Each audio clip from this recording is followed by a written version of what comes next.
Good afternoon, brethren.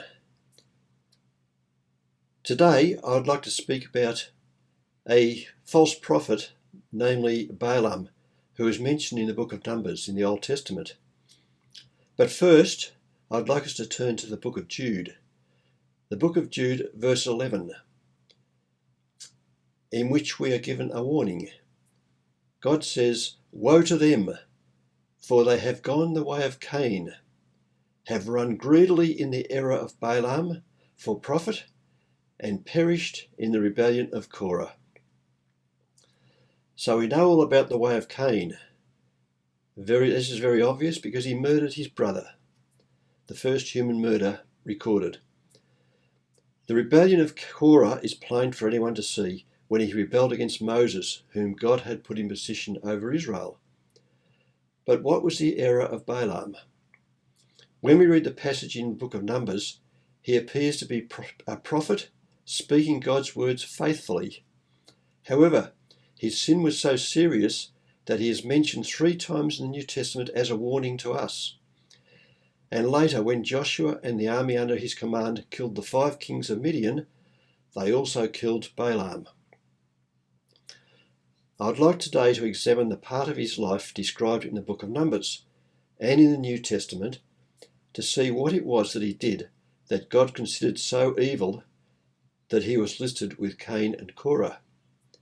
This man, Balaam, was from a town named Pethor on the river, which is assumed in the commentaries to be the river Euphrates, a considerable distance northeast of Jericho.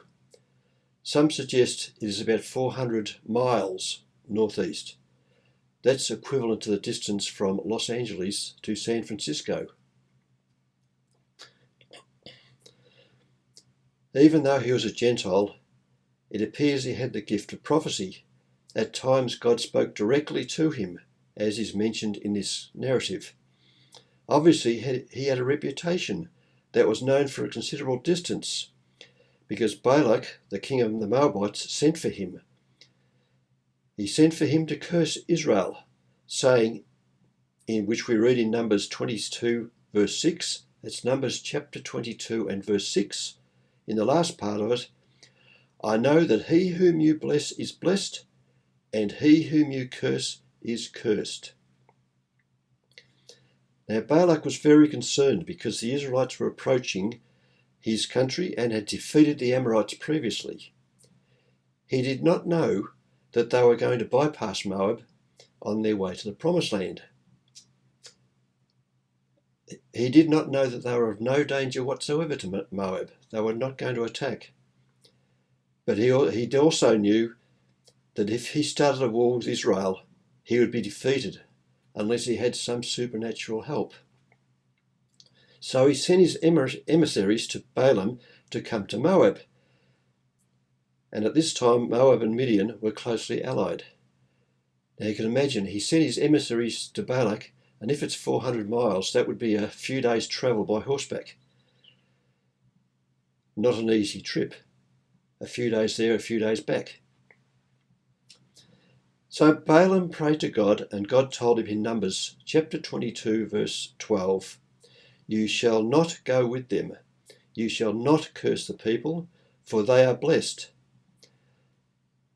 When Balak heard this, he sent more important men with a promise of great riches, great honour, if he would curse the people. The temptation was obviously becoming stronger. As it says in the book of 2 Peter, chapter 2, verse 15, "They have forsaken the right way and gone astray, following the way of Balaam, the son of Beor, who loved the wages of unrighteousness." Or as we read in Jude, "have run greedily in the error of Balaam for profit." God had told Balaam the right way, but the wages he was offered by Balak were very tempting. And of course, as we're well aware when we read in other places, that the love of money is a root of all evil, and it certainly was in this case.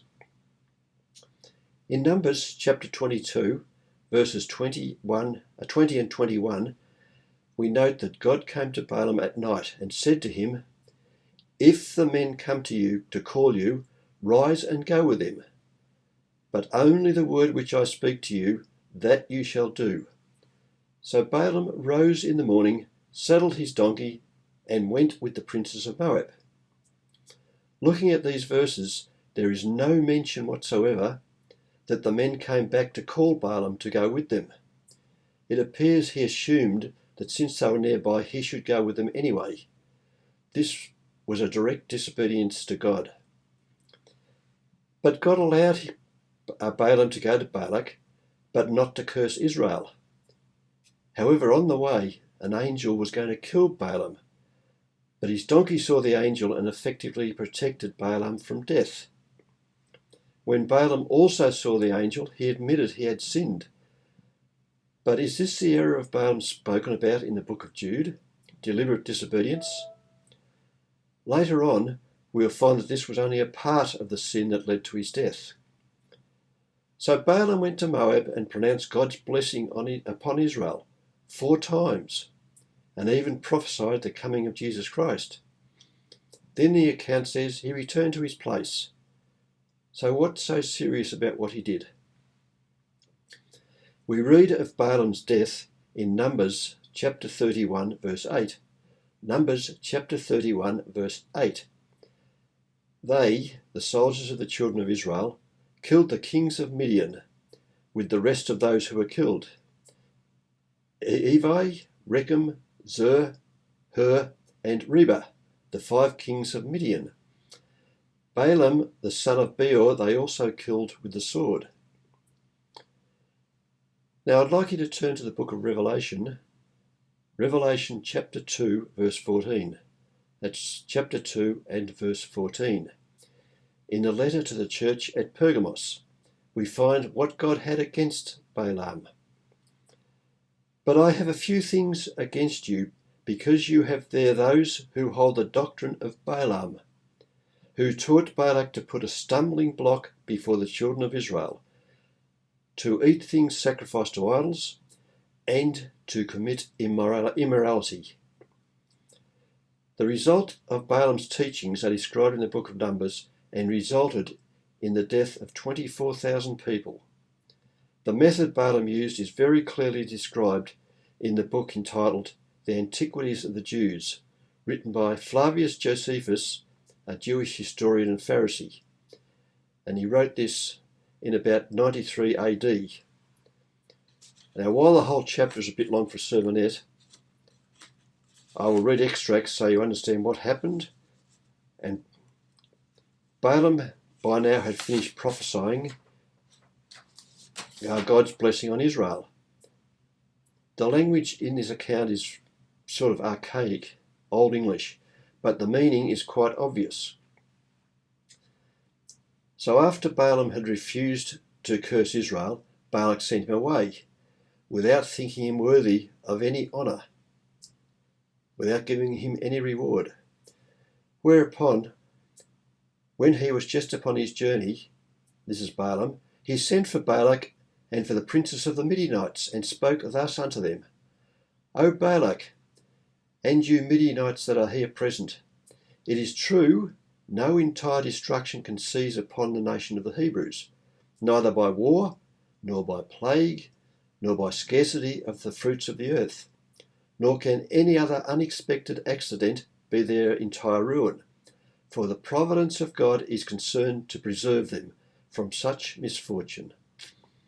But some small misfortunes may still befall them, but after that they will flourish again to the terror of those who brought those mischiefs upon them, so that if you have a mind to gain victory over them for a short space of time, you will obtain it by following my directions. So now Balaam was going to tell Balak how to have Israel cursed. And he says, do you therefore set out the handsomest of your daughters as are most eminent for beauty, and proper to force and conquer the modesty of those that behold them, and these decked and trimmed to the highest degree you are able.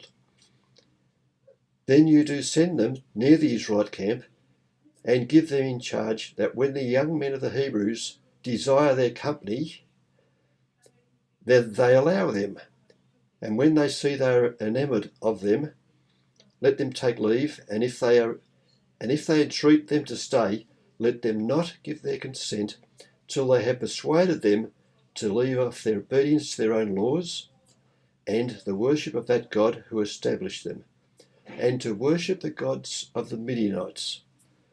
For by this means God will be angry at them. Accordingly, when Balaam had suggested this counsel to them, he went his way. So now Balaam has instructed Balak how to have the Israelites cursed. So we see from this description that Balak used the powers of feminine seduction to lead the men of Israel to commit fornication and to worship other gods rather than the true God. In the book of Deuteronomy, we can read that God instructed Israel about what to do with a false prophet. He said, even if that prophet foretells the future correctly, but encourages the people to turn from God to false gods, as Balaam did, that prophet was to be killed, to put away evil from amongst the people of Israel. So this is why God was angry with Balaam, and why the Israelite army finally slew him. It began with his lust for money, and this developed into direct disobedience to God, which led to turning away many of the children of Israel away from God and from God's blessings, which would result in them being cursed. That was his combination of sins that God considered so serious that he mentioned it 3 times in the New Testament, so we can understand the way God thinks more thoroughly and be warned accordingly.